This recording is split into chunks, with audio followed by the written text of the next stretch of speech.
Assalamualaikum warahmatullahi wabarakatuh. Salam Pancasila, salam Bhinneka Tunggal Ika, salam Indonesia damai. Alhamdulillah, sebelumnya kami ucapkan selamat berpuasa kepada Mas Imam dan teman-teman yang muslim yang lainnya. Bukan selamat berbuka puasa Mas Imam ya, nanti nunggu jam 6. Dan juga salam sejahtera buat kita semuanya, para sahabat, para pecinta NKRI dan Pancasila di webinar ini. Terima kasih kepada panitia yang telah mengundang kami dan Romo Beni Susatyo di dalam rangka menciptakan nilai toleransi di dalam negara yang penuh dengan keberagaman semacam ini. Langkah-langkah semacam ini memang segala sesuatu harus mengikuti zamannya. Zaman Gus dulu kuliah ya, masih di Undar itu, punya mesin ketik di HMI itu, wah sudah luar biasa kan gitu ya. Sudah dikerubungin cewek-cewek ya, apalagi kalau mau bikin paper kan gitu. Tapi saat ini, apalagi ada pandemi, kelompok sebelah ini senantiasa membangun narasi-narasi padahal negara kita tidak demikian.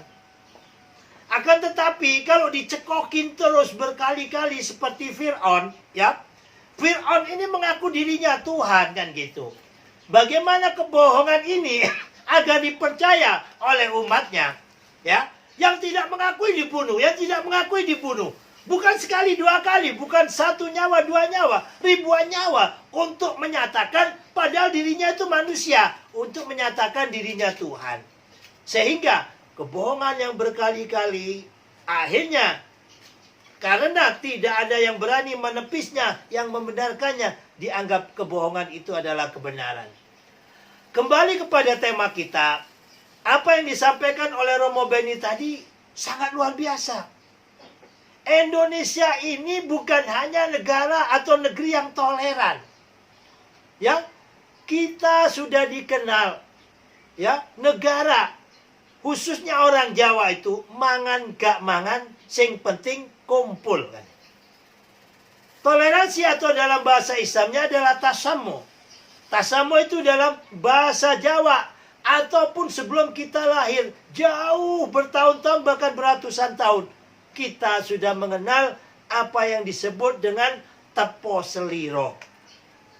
Tepo seliro ini hampir sama dengan toleransi, kalau menurut Gus justru lebih jauh. Tepo seliro itu saling menghormati, saling menghargai. Dan itu ada sudah sebelum Indonesia ini merdeka beratus-ratus tahun. Seperti apa yang diceritakan oleh Romo Beni tadi, memang beliau suka membaca dan juga sering kumpul dengan kiai kan gitu. Sampai detik ini, kita bicara toleransi di daerah Kudus dan sekitarnya. Di samping soto, itu susah di sana cari soto sapi, yang ada soto kebo, ya. Terus kalau Idul Korban, ya, di sana itu sapi nggak laku. Jarang sekali, khususnya orang asli Kudus, ya, yang mana dia berustad kepada kiai-kiai yang mana nasabnya sampai ke Basunan Kudus. Pasti akan merasa tabu, merasa tidak enak kepada gurunya untuk nyembelih sapi di hari raya Idul Kurban. Ini diikuti oleh sekitar Kudus. Kenapa ini bisa terjadi? Karena hebat dan luar biasanya masyarakat kita di dalam membangun toleransi. Karena sapi merupakan salah satu kendaraan yang dihormati oleh agama saat itu yang memang masih mayoritas, yaitu Hindu atau Buddha kan gitu ya, Hindu ya jelas. Nah, sehingga Basunan Kudus wanti-wanti ya, bagaimana agar tidak terjadi suatu bentuk ketersinggungan ataupun hal lain.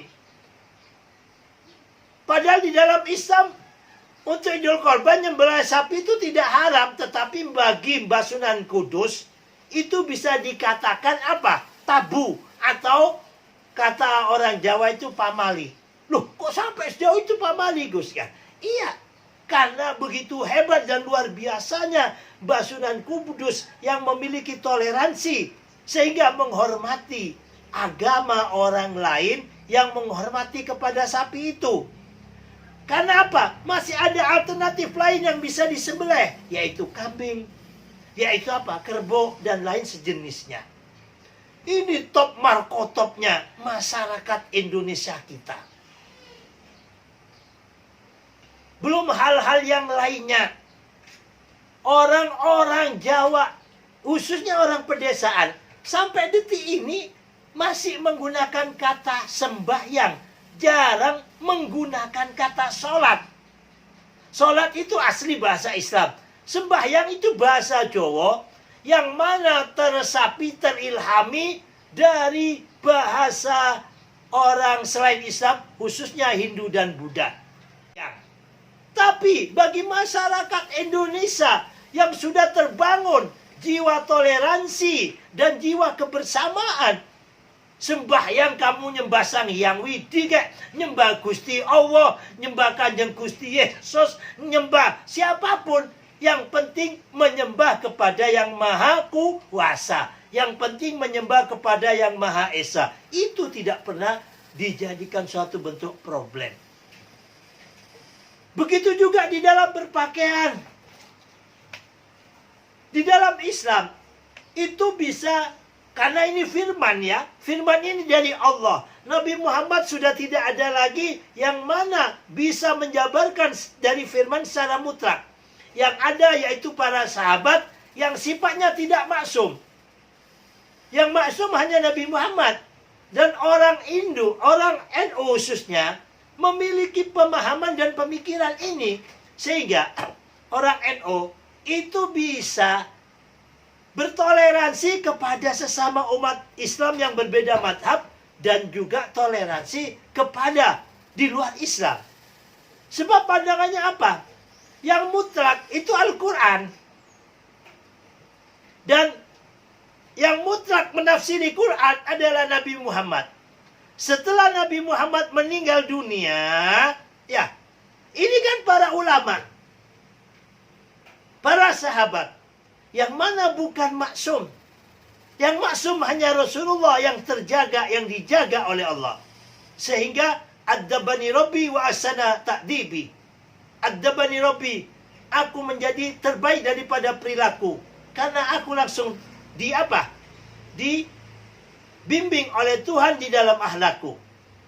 Dan juga di dalam firman disebutkan, wa ma yantiqu anil hawa in huwa illa wahyun yuha. Apa yang diucapkan oleh Nabi Muhammad itu bukan ada daripada hawa nafsu, akan tetapi semata-mata wahyu dari Allah. Lah ini mutlak. Tapi pasca sahabat itu bukan maksum. Sehingga orang-orang NU, apapun yang diyakini daripada madhabnya ini, ada kekurangan dan ada kelebihannya. Sehingga orang NU bisa bertoleransi, bisa menghormati kepada madhab lain. Nah, hal yang semacam ini bagian juga daripada langkah-langkah bagaimana kita bisa membangun budaya toleransi. Kalau secara internal saja kita sudah tidak bisa menganggap madhabnya, sektenya, sinodenya yang paling betul. Yang lainnya salah. Nah, ini awal daripada intoleran. NU adalah Islam tradisi. NU adalah Islam Nusantara yang diwarisi oleh ulama-ulama Nusantara, yaitu dari para wali songo. Salah satunya tadi, apa yang telah disampaikan oleh Romo Beni tadi, sehingga Gus tambahkan, yaitu tentang Sunan Kudus. Belum lagi Gus cerita tentang bagaimana pewayangan, ya. Ada yang disebut wayang golek, ya. Ada yang disebut wayang kulit, ya. Sehingga wayang golek timbul kayak cepot, ya. Timbul apa? Wayang kulit. Ini semuanya karena menampung daripada pro kontra, baik intern maupun ekstern, daripada ulama-ulama Islam. Dan Islam sendiri kalau kita bicara adalah orang yang sangat atau agama yang sangat akulturasi budaya. Dan agama yang sangat apa? Menghormati perbedaan. Kalau Gus bicara sedikit, maaf moderator ya. Banyak saat ini seakan-akan Islam itu kaku, Islam tidak bisa menerima budaya, sehingga kudang lumping dan lain sebagainya didobrak begitu saja. Kalau tidak ada dalam Al-Quran, kalau tidak dalam hadis, itu bid'ah, itu dolalah, itu ahli nar. Semuanya ini terjadi. Satu, karena ustadznya ini mondoknya atau ngopinya kurang jauh. Ya, Gus ini 17 tahun mesantren. Dari Gontor masih berasa goblok. Ya, pindah ke Tebu Ireng, pindah ke Cokir, pindah ke Tambak Beras, pindah ke Darul Ulum. Hampir semua pondok besar itu yang ada di Jombang, Gus datangin mondok 1 tahun, setengah tahun ya, ngelap berkahnya. Dan sampai detik ini belum berani dipanggil kiai, cukup aja Gus kan gitu. Karena itu tadi, betapa maha dahsyat, maha luasnya ilmu. Nah, yang menjadikan toleransi pada bangsa dan negara kita ini rusak, itu tanda kutip titipan.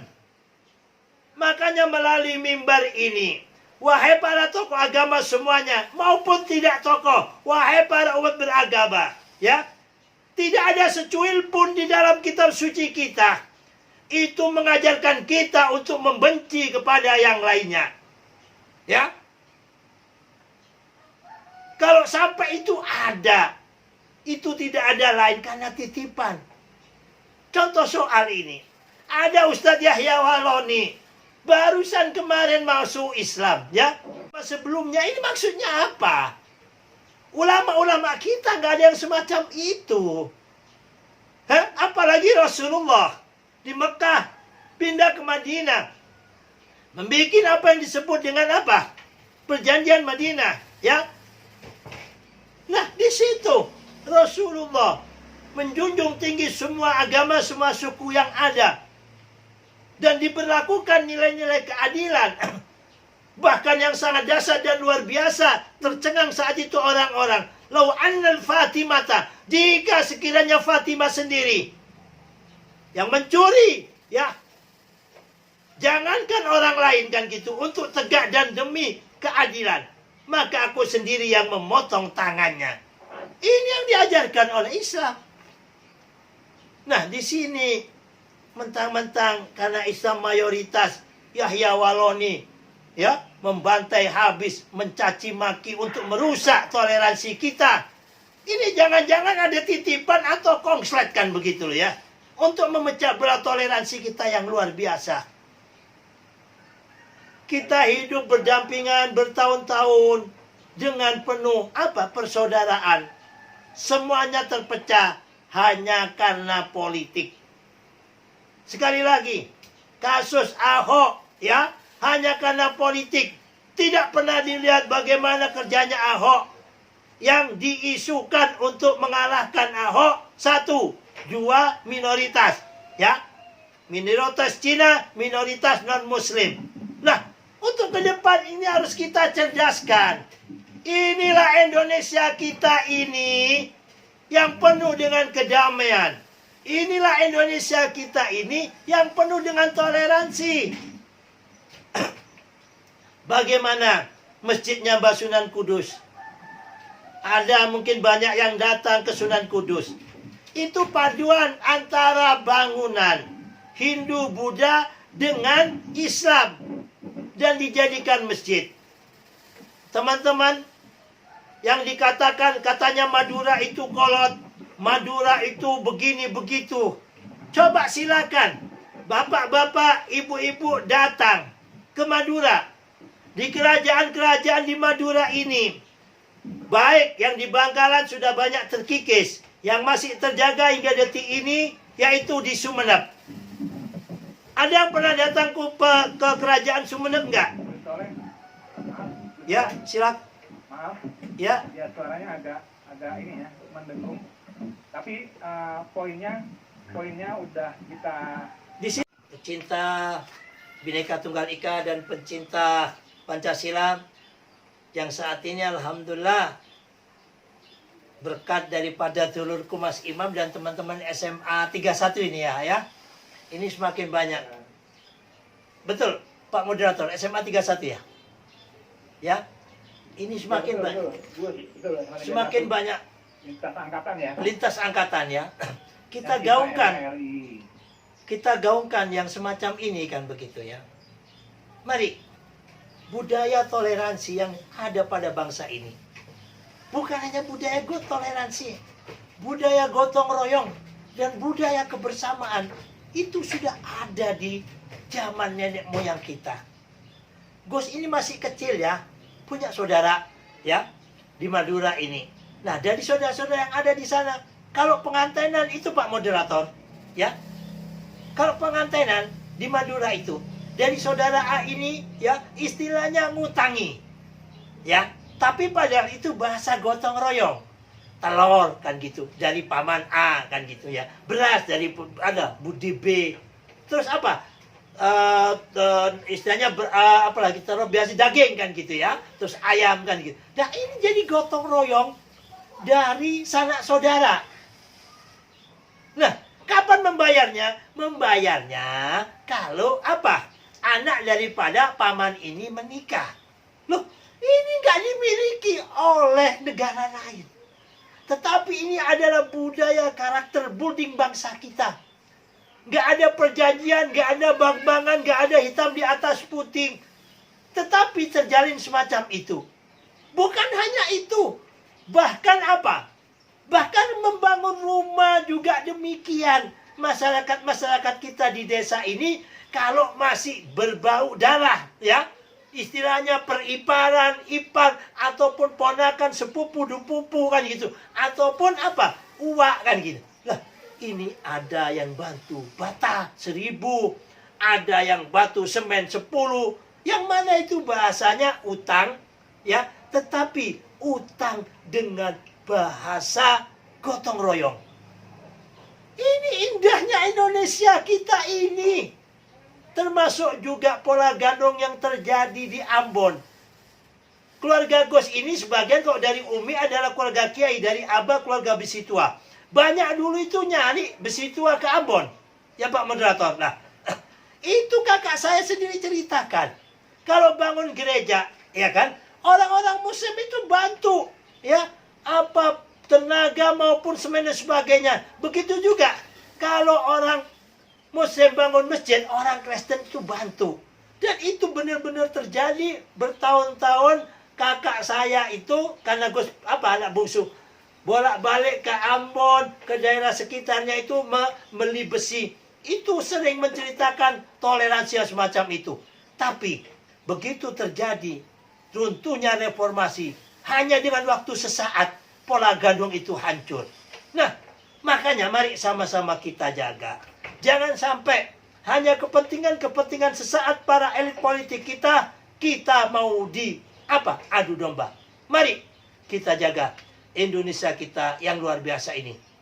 Kita bisa bersatu karena Bhinneka Tunggal Ika. Kita bisa bersatu karena Pancasila. Maka apabila Bhinneka Tunggal Ika dan Pancasila ini dikoyak-koyak, hilanglah persatuan kita. Terima kasih. Salam Pancasila. Assalamualaikum warahmatullahi wabarakatuh. Merdeka.